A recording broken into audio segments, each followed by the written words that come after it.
হঠাৎ আজ সবার কি হলো বলো তো? সবার চোখে জল।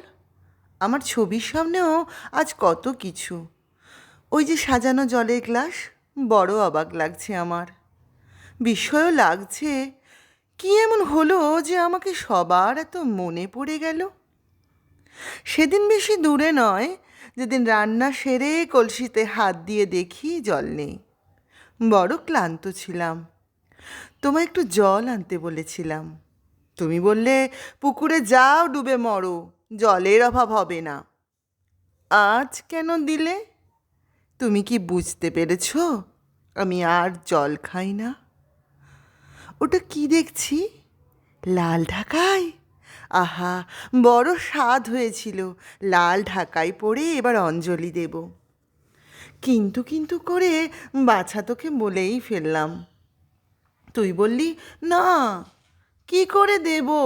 আমার পুজোর কত খরচ তা তুমি জানো। তাছাড়া বাড়িতেই তো থাকো, ঢাকায় পরে কি করবে? বাবা, আজ কেন দিলি রে? তুইও কি বুঝতে পেরেছিস আমি আর ঢাকাই পড়ি না? আর এত খাবার বেঁচে থাকতে তোদের অবশিষ্ট আমার নিত্য সঙ্গী ছিল। তোমরা কি বুঝতে পেরেছ আমি আর খাবার খাই না? গোবিন্দ, এত চোখের জল।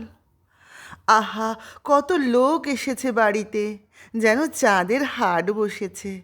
কত আয়োজন। বাবা, এত পয়সা কোথায় পেলি রে? তোদের বাবা সেই যখের ধনটা খুঁজে পেল নাকি?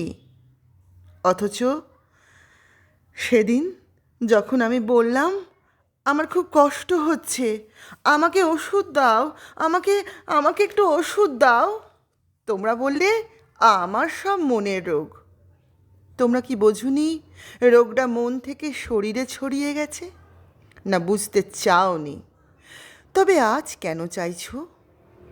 তোমরা কি বুঝে গেছো আমার আর কিছুই চাই না? একটা অনুরোধ রাখবো, আমার ছবিটা যাতে তোমরা এত ভেট দিচ্ছ, পারলে পুড়িয়ে দাও। আমি আর আসবো না তোমাদের ছবিতে, না তোমাদের জলেতে, না তোমাদের শাড়িতে, না খাবারে, না, না, না, না, কিছুতে না।